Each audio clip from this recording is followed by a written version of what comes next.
नमस्कार दोस्तों, मैं आलोक अग्रवाल स्पेकुलेशिव एलएलपी जयपुर से आशा करता हूं कि आप स्वस्थ होंगे, अपनी ट्रेडिंग अच्छे से कर रहे होंगे, अपने फाइनेंस के जो आपके टारगेट्स हैं, जो आपकी जर्नी है वो अच्छे से चल रही होगी और उस जर्नी में, उस ट्रेडिंग में जो सक्सेस के लिए चाहिए उसमें हमारा कंट्रीब्यूशन, हमारे चैनल का कंट्रीब्यूशन रह रहा होगा। उसी कड़ी में आज एक बहुत इम्पोर्टेंट कंसेप्ट मैं ऑप्शंस प्राइसिंग्स को लेके आपको बताना चाहूँगा, जिसे हम कहते हैं पुट कॉल पैरिटी।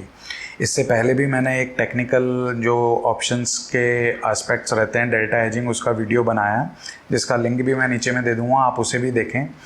तो उसी से संबंधित ये पुट कॉल पैरिटी है। जैसा कि हमने ये देखा कॉन्टिन्यूस डेल्टा हेजिंग या जो ऑप्शन से वाकिफ़ हैं, ऑप्शन की थ्योरी से, तो ब्लैक-स्कॉल मॉडल का जो पिलर है वो कॉन्टिन्यूस डेल्टा हेजिंग है। यानी कॉन्टिन्यूस डेल्टा हेजिंग को मान के उन्होंने ऑप्शंस की प्राइसिंग निकाली है, लेकिन ये एक ज़रूरी चीज़ नहीं है ऑप्शन को प्राइस करने के लिए।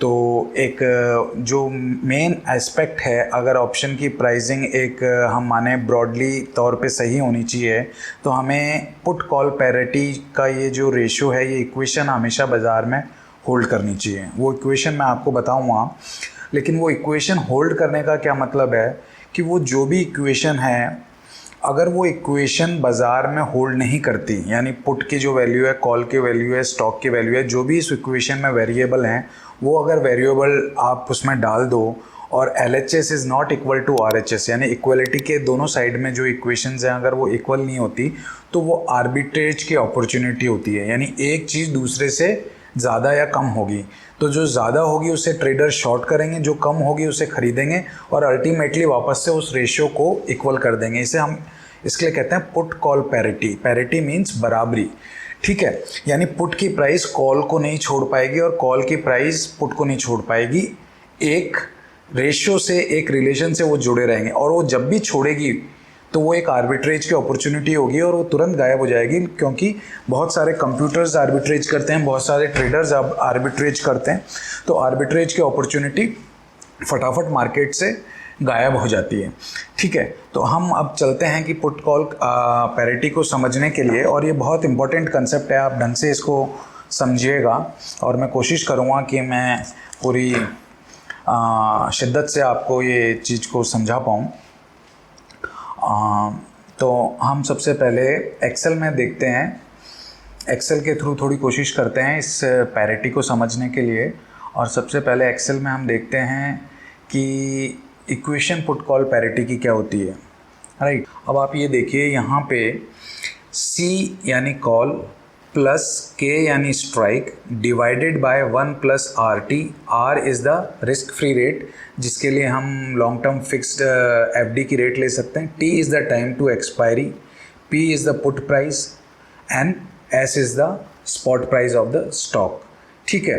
अब ये एक थोड़ा सा ध्यान रख लो, मैंने यहाँ पे लिखा हुआ भी है, कॉल और पुट जो होंगे वो सेम स्ट्राइक के होंगे और स्ट्राइक क्या है, K है, ठीक है। यानी ये इक्वेशन हमेशा बाज़ार में होल्ड करनी चाहिए। होल्ड करनी चाहिए तो उसको हम बाज़ार के ही एक एग्जांपल से समझ लेते हैं। आप NSE की वेबसाइट पे जाएं और कोई भी लिक्विड स्टॉक है जिनमें ऑप्शंस ट्रेड होते हैं, उसमें जाके आप उसकी ऑप्शन चेन को आप निकालें। जैसे मैंने यहाँ पे ICICI बैंक की मैं ऑप्शन चेन निकालता हूँ, तो ये ICICI बैंक के आप देखेंगे आपके सामने ऑप्शन चेन आ गई है, ठीक है। तो ये ऑप्शन चेन को मैं बड़ा कर देता हूँ। अभी ये स्टॉक 381.80 चल रहा है, जो कि आपको यहाँ पे ऊपर दिखेगा 381.80, राइट। तो ये 381.80 अपना स्टॉक चल रहा है, यानी S अपना 381.80 हो गया। अब स्ट्राइक मैं एट द मनी की ले लेता हूँ, नियर एट द मनी की 380 की, राइट। तो 380 की मैं स्ट्राइक लेता हूँ, तो आप देखेंगे मैं इन दोनों की LTP ले लेता हूँ, यानी 380 की ये जो राइट साइड में है ये पुट की हैं और ये कॉल ऑप्शंस की प्राइजेज़ हैं। तो 380 की जो पुट है उसका LTP जो रहा है वो 12.85 यानी 12.75 रहा है, ये LTP है, राइट। तो 380 की पुट 12.75 बिकी है, आखिरी ट्रेड LTP, और 380 की कॉल की LTP 14.95 रही है। तो हमारा K 380 हो गया, कॉल की प्राइस आ गई, पुट की प्राइस आ गई, ठीक है। स्पॉट हमारा 381.80 है, वो भी आ गया, ठीक है। तो इस इक्वेशन में अब हम देखते हैं हमारे पास क्या बचा, R बचा। तो R हम ये मान लेते हैं 6% मान लेते हैं, जो कि मैंने यहाँ पे लिखा भी होगा, R इक्वल टू 0.06। तो ये जो R है ये रिस्क फ्री रेट होता है, जो कि मैंने यहाँ 0.06 दिखाया है। यानी या तो 10 ईयर गवर्नमेंट की बॉन्ड की जो रेट चल रही है 6.5-7% आप उसको ले सकते हैं, या FD की लॉन्ग टर्म की जो रेट है वो ले सकते हैं। इसका ये मतलब होता है कि ये वो रिटर्न है जो मेरे को रिस्क फ्री मिल रहा है। हम मान लेते हैं कि गवर्नमेंट अपने बॉन्ड पे डिफ़ॉल्ट नहीं करेगी, तो डिफ़ॉल्ट नहीं करेगी तो कोई रिस्क नहीं है, वो 6-6.5% का ब्याज हमें मिलता रहेगा। तो वो R इस तरह से हम निकाल लेंगे। तो R भी हमारे पास आ गया। तो इस इक्वेशन में C I know, K I know, 1 I know, R I know, T is the time to expiry.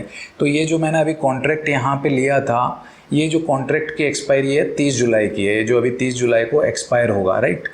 और हम ये एक्सपायरी 30 जुलाई की यहाँ दिख रही है और 22 जुलाई को हम इसका एनालिसिस कर रहे हैं। तो मोटा मोटी मैं ये मान सकता हूँ कि 8 दिन, अगर मैं कैलेंडर डेज को लेता हूँ तो 8 दिन एक्सपायरी में बचा है। तो 8 दिन को मैं एनुअलाइज करूँगा, हर चीज़ इस फॉर्मूले में मैं एनुअलाइज रखूँगा। तो मेरा एनुअलाइज टाइम क्या हो जाएगा, 8 डिवाइडेड बाई 365। अगर मैं कैलेंडर डेज ले रहा हूँ तो ये 8 डिवाइडेड बाई 365 मेरा टाइम हो गया, जो कि 0.021 आ रहा है। और एनुअलाइज मेरी रिस्क फ्री रेट 0.06 हो गई, स्पॉट मेरा 381.80 हो गया, के मेरा 380 हो गया, कॉल 14.95 हो गई, पुट 12.75 हो गई, ठीक है। अब मैं इसमें क्या करता हूँ, मैं जो लेफ्ट हैंड साइड की मेरी इक्वेशन है C प्लस के डिवाइडेड बाई 1 प्लस RT, इसकी वैल्यू निकालता हूँ। तो वो वैल्यू क्या आएगी, 394.45, जो मैंने यहाँ पे एक्सेल में करी है। ये एक्सेल का भी मैं लिंक दे दूँगा आपको, जो आपको थोड़ी सी और उसको खोल के आप पढ़ लीजिएगा तो आसानी रहेगी। तो ये 394.45 कैसे आया, मैंने कॉल की प्राइस जो है मेरी 14.95 उसको प्लस कर दिया K divided by 1 plus RT से, और K divided by 1 plus RT मेरा क्या है 379.50, जो मैंने यहाँ पे अलग से भी निकाल रखा है। तो 379.50 को अगर 14.95 से प्लस करेंगे तो 394.45 आएगा, राइट। अब मैं जो राइट हैंड साइड में इक्वेशन है, यानी पुट की प्राइस प्लस मेरा जो स्पॉट है, स्पॉट मेरा है 381.80 प्लस पुट की प्राइस है मेरी 12.75, इसको प्लस करूँगा तो ये 394.55 आ जाएगा, ठीक है। अब ये दोनों इक्वेशन मेरी बराबर होनी चाहिए थी, उसके लिए मैं क्या करूँगा, इन दोनों इक्वेशन का डिफरेंस ले लूँगा, राइट। तो ये मैंने यहाँ पे सब्ट्रैक्शन का फॉर्मूला लगाया है, E3 माइनस E4, यानी ये ब्लू वाला माइनस रेड वाला सेल मैंने कर दिया है, उससे मेरा ये नेगेटिव का 0.10 आ रहा है, यानी इनमें 10 पैसे का डिफरेंस है। तो 10 पैसे का एक ये जो डिफरेंस है, ये भी हम LTP ले रहे हैं इसके लिए आ रहा है। अगर चलते मार्केट में रहेगा तो ये डिफरेंस इतना कम होगा कि अगर कोई इसको एक्सप्लॉइट भी करना चाह रहा है 10 पैसे या 5 पैसे को डिफरेंस को, तो उस एक्सप्लॉइट करने के लिए उसे जो ट्रेडिंग कॉस्ट लगेगी वो उससे ज़्यादा होगी। तो अगर सपोज कर लो मैं 10 पैसे का लाभ कमाने के लिए 20 पैसे मैंने ट्रेडिंग कॉस्ट में दे दी, तो उसका कोई मतलब नहीं उठता। तो कोई भी ट्रेडर वो 10 पैसे का जो गैप है वो उधर रहने देगा, उसको एक्सप्लॉइट नहीं करेगा, उसको ज़ीरो नहीं करेगा, ठीक है। तो कुल मिला के ये बात है कि हम ये मान सकते हैं कि ये दोनों इक्वेशन में अभी 10 पैसे का गैप है, जो कि बहुत कम है, यानी प्रैक्टिकली ये दोनों साइडें इक्वल हैं। यानी ये कॉल पुट पैरिटी की जो इक्वेशन है हमने बाज़ार में लगा के देखी और वो होल्ड कर रही है। अभी जो 22 जुलाई को मार्केट है, 30 जुलाई की एक्सपायरी का, ठीक है। अब ये आप मानिए कल 23 जुलाई को भी बाज़ार खुलेगा, पूरे 6-7 घंटे जो हमारी ट्रेडिंग होती है वो होगी, फिर आगे भी बाज़ार खुलेगा, एक्सपायरी तक खुलेगा। हर मोमेंट पे ये इक्वेशन होल्ड करनी चाहिए। अगर ये इक्वेशन होल्ड नहीं करेगी तो क्या होगा, एक आर्बिट्रेज की अपॉर्चुनिटी आ जाएगी, ठीक है। अब वो आर्बिट्रेज की अपॉर्चुनिटी को भी हम थोड़ा सा समझते हैं। देखो, टाइम हमारा कांस्टेंट है, वो गिवन है हमें कि कितना एक्सपायरी में है। रिस्क फ्री रेट भी हमें गिवन है, वो कभी चेंज नहीं होगी टाइम के साथ। स्पॉट भी हमें गिवन है, जब भी हम ये इक्वेशन को वैलिडेट करने के लिए इसको लगाएंगे हमें स्पॉट की प्राइस पता है, जैसे अभी 381.80 है। के भी हमें नोन है, कौन सी स्ट्राइक को हम पकड़ रहे हैं, ठीक है। अभी हमने 380 को पकड़ी, आप 390 पे भी लगाओगे और सब चीज़ें डालोगे तो सेम इक्वेशन होल्ड करेगी, ठीक है। तो अब कुल मिला के इस पूरी इक्वेशन में 2 अननोन रहे, C और P, ठीक है। अब मैं मान लेता हूँ इसमें से एक चीज़ मेरे को पता है, C। अगर C पता है तो इस इक्वेशन में मैं C को डाल देता हूँ, तो मेरे पास बाकी सब नोन है, तो पुट की प्राइस आ जाएगी। और अगर पुट नोन है तो सी की प्राइस आ जाएगी। यानी अगर सी और पी में से मेरे को एक पता है तो दूसरी की प्राइस आ जाएगी। तो इससे मेरे को ये पता रहता है कि पर्टिकुलर अगर कोई स्ट्राइक में कॉल की प्राइस मेरे को पता है तो पुट की प्राइस भी डिफाइन है। यानी पुट की प्राइस उस कॉल से रिलेटेड है, उसको छोड़ नहीं सकती। अगर उसको छोड़ेगी तो आर्बिट्रेज की अपॉर्चुनिटी होगी। जैसे अभी हमने देखा जो करंट कॉल और पुट की प्राइस चल रही है उसके हिसाब से कोई आर्बिट्रेज की अपॉर्चुनिटी नहीं है। अब मैं क्या करता हूँ, इस 12.75 की पुट को मैं मान लेता हूँ ये कॉल की प्राइस को छोड़ देती है, इस इक्वेशन को छोड़ देती है और ये अपने आप ही अपने मन से ही ट्रेड कर रही है और मैं इसे 9 रुपये कर देता हूँ। तो आप ये देखिए कि यहाँ पे ये जो पहले 10 पैसे का गैप था वो 3.65 का हो गया। यानी 3.65 अपने एक 400 रुपये के स्टॉक में अपन निकालें तो करीबन 8% यानी 80 पैसे के बराबर ये हो जाएगा। ठीक है, तो ये एक काफ़ी बड़ी एक अपॉर्चुनिटी आ गई कि अपने को 400 रुपये के स्टॉक में 3.65 की एक और आर्बिट्रेज अपॉर्चुनिटी मिल रही है। तो इसमें लोग क्या करेंगे, जो महंगी चीज़ है राइट उसको तो बेचेंगे और जो सस्ती चीज़ है उसको खरीदेंगे। अगर कॉल महंगी है तो उसको वो लोग बेचेंगे और पुट सस्ती है तो उसको खरीदेंगे।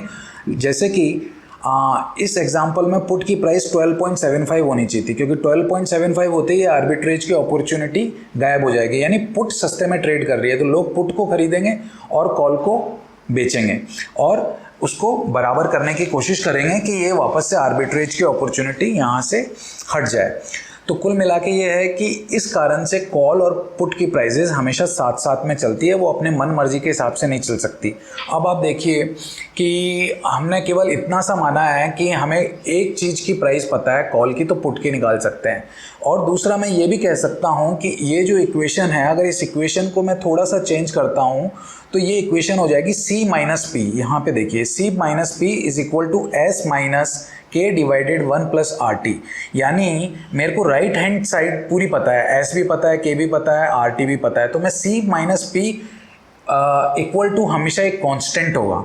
यानी C माइनस पी का रिलेशन बाजार में हमेशा एक कांस्टेंट के बराबर होगा और वो हमेशा वैलिड होना चाहिए। अगर वो वैलिड नहीं होगा तो आर्बिट्रेज की अपॉर्चुनिटी होगी। तो यहाँ पे हमने कहीं पे भी कॉन्टिन्यूस डेल्टा हेजिंग या कुछ भी ऐसा हमने अजम्पशन नहीं माना, फिर भी हम एक रिमार्क दे सकते हैं, एक आइडिया लगा सकते हैं कॉल और पुट के रिलेशन में, उनकी प्राइसिंग के रिलेशन में।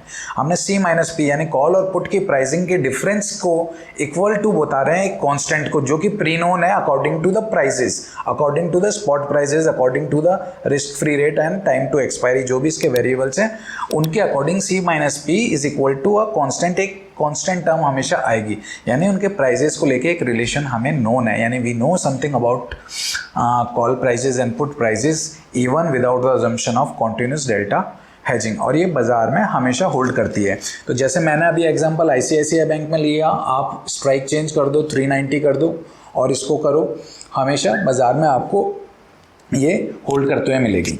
ठीक है, तो ये मोटा मोटी तो एक हो गया इक्वेशन जो कि हमने थ्योरेटिकल वे में देखी, और ये MBA के जनरल कोर्स में भी चलती हैं। ये किताब मैं आपको बता देता हूँ, जॉन सी हुल है, जो भी और थ्योरेटिकली इंटरेस्टेड हैं, टेक्स्ट बुक है ये। It's hard to read but it's very beneficial, बहुत बेनिफिशियल है। अगर आपको डेरिवेटिव्स में इंटरेस्ट है तो आप इसको भी रेफ़र कर सकते हैं, इसमें आपको और इनके इन डेप्थ मिल जाएगा। लेकिन तो मैं आशा करता हूँ कि आप लोग हमें और प्यार देंगे और आगे इस चैनल को, अपने चैनल को आगे बढ़ाएंगे। Thank you.